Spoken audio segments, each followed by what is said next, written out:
Hello everyone, hope you all are doing fine. In today's video, we are going to learn about fraction. So, what is a fraction?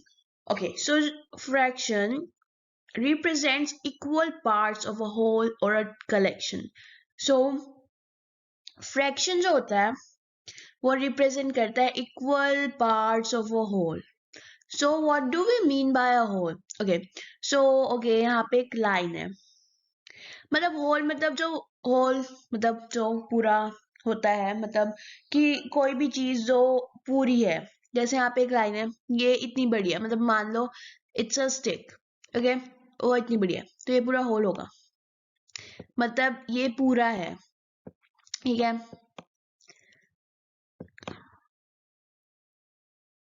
इस पूरे ये ठीक है.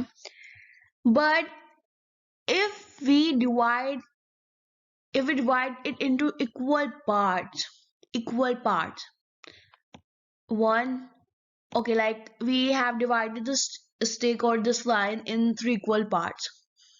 So these parts are called fractions. These equal parts are called fractions. So fraction represents equal parts of a whole or a collection. और मैं अब अगर हम इसे और हमने ये स्टिक मान लो तोड़ दी तो ये इक्वली और वो भी इक्वल पार्ट्स में. हमेशा याद रखना फ्रैक्शन इक्वल पार्ट्स में होता है, इक्वल पार्ट्स में. तो ये कलेक्शन बन जाएगा, मतलब थ्री इक्वल स्टिक का कलेक्शन. तो जो भी वो पार्ट्स होता है, इक्वल पार्ट्स रिप्रेजेंट करता है फ्रैक्शन किसी भी होल और कलेक्शन का. Okay, fraction of a whole. When we divide a whole into three parts, each part is a fraction of a whole. So this obviously this part is a fraction of this part. This part is a fraction of whole. So this, and even the second part is also a part of, is a fraction of whole. So here we have some examples. Here we have a watermelon. So this, in the first figure we can see it's a whole. Okay, the watermelon, this part is a whole. But if we divide it into two equal parts, we have divided it into two equal parts. Okay, so we have divided into two equal parts. Okay, so one watermelon is divided into two equal parts. So each part is one half. तो हमें पता है दो equal parts में divide किया, कितने parts में divide किया, दो इक्वल पार्ट्स में. तो अब हमारे पास हाफ हाफ वाटरमेलन है. अब नेक्स्ट, अगर हम इसको भी, मतलब अगर हम फोर पार्ट्स में डिवाइड करें तो हमारे पास कितना होगा, one watermelon is divided into four equal parts. So each part is 1/4. ठीक है, हमने इसे फोर पार्ट्स में डिवाइड किया.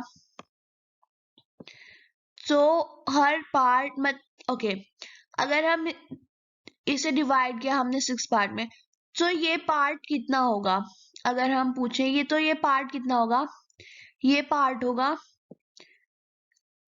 4 हिस्सों का एक फ्रैक्शन.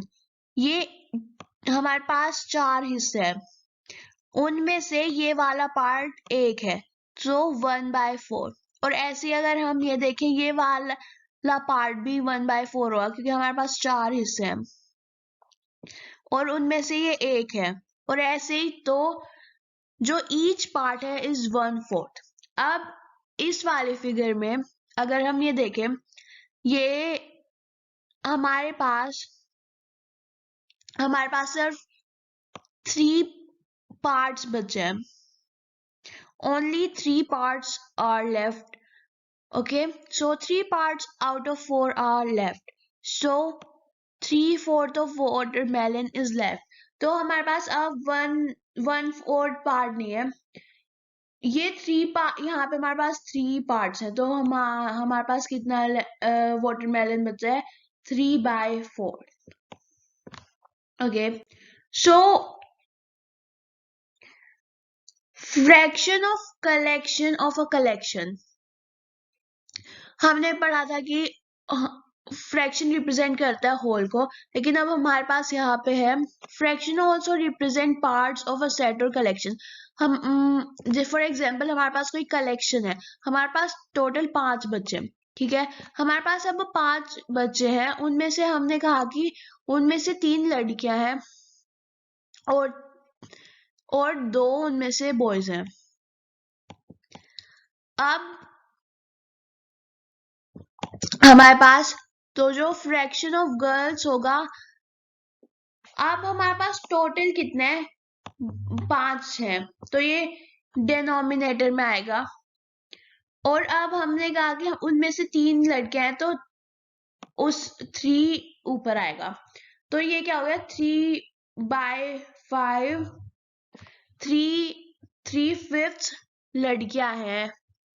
और सेकंड हमारा क्या है? 2/5 आर बॉयज. तो हमारा जो फ्रैक्शन होगा वो होगा 2/5 लड़के हैं. सो अब हमारा सबसे इम्पोर्टेंट पार्ट है फ्रैक्शन का, फ्रैक्शन नोटेशन. सो ओके, हमने पिछले एग्जांपल्स में देखा, हमारा फ्रैक्शन में था 1/4, 3/4, हम हर जगह ये लिख रहे थे. और जैसे कि 2/5. ओके, सो अब फ्रैक्शंस के 2 पार्ट होते हैं, एक ऊपर वाला और एक नीचे वाला. जो ये लाइन होती है, इसके ऊपर वाला जो पार्ट होता है, जैसे कि 2/5, वो होता है न्यूमरेटर. और जो नीचे वाला होता है, जो the number below the line, is denominator. Denominator और न्यूमरेटर.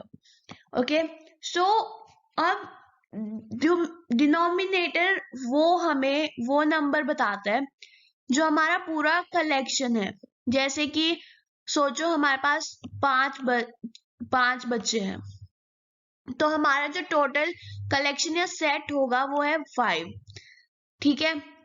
तो denominator tells the total number of equal parts in a whole और कलेक्शन.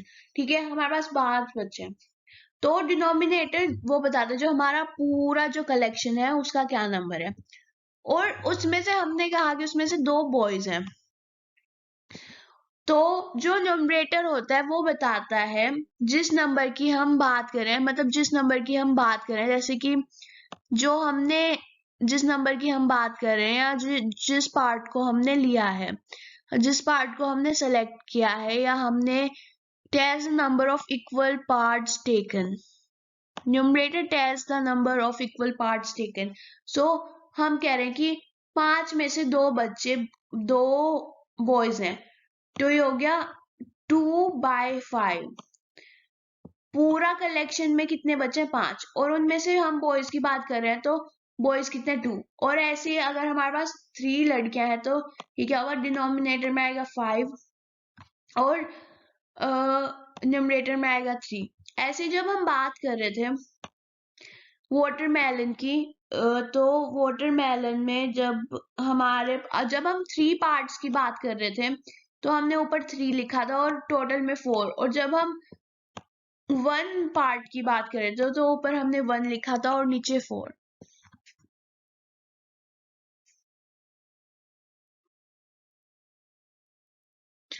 अब हमारे कुछ रियल लाइफ एग्जाम्पल्स है यहाँ पे फ्रैक्शंस के. The most common examples of fractions from real life are equal slices of pizza, fruit, cake, a bar of chocolate, etc. So हमारे पास यहाँ पे पिज्जा है. हमें पता है जो पिज्जा होता है वो हमेशा इक्वल पार्ट्स में डिवाइड होता है, ठीक है. तो हमेशा फ्रैक्शन इक्वल पार्ट्स में ही डिवाइड होगा. सो अगर हम यहाँ पे इसकी बात करें, तो ये टोटल कितने पार्ट्स है? 1 2 3 4 5 6. तो डिनोमिनेटर में आएगा 6. और अगर हम एक पार्ट की बात करें, तो हम एक ही पार्ट को ले, तो 1/6. और अगर हम इन 3 पार्ट्स की बात करें, तो ये होगा 3/6. ओके। और फिर हमारे पास है एक वाटरमेलन जिसका एग्जांपल्स हमने देखा था। ऐसे ही एक इक्वली डिवाइडेड यहाँ पे हमारे पास स्लाइसेस हैं ऑफ लेमन। सो ये सब रियल लाइफ एग्जांपल्स हैं फ्रैक्शन। अब हमारे पास कुछ एग्जांपल्स हैं, नॉन एग्जांपल्स, जो कुछ चीजें हैं जो एग्जांपल्स नहीं है फ्रैक्शन के। सबसे पहली चीज तो हमने आपको बताई थी कि फ्रैक्शंस हमेशा इक्वल पार्ट्स में डिवाइड होते हैं, इक्वल पार्ट्स में डिवाइड होते हैं, इक्वल पार्ट्स। ओके। सो जो हमारे एग्जांपल्स नहीं होते फ्रैक्शन के वो होते हैं जो इक्वल पार्ट्स में डिवाइड नहीं होते, जो अनइवनली डिवाइडेड होते हैं, वो फ्रैक्शन नहीं बनाते। जैसे हमने यहाँ पे हमारे पास है ये, पता नहीं ये इक्वली डिवाइडेड नहीं है, और ना ही ये, और ना ही ये। सो सबसे ज्यादा इम्पोर्टेंट चीज है फ्रैक्शन की कि वो रिप्रेजेंट करता है equal parts of a whole or a collection. So that's it for today. I'll see you in the next video.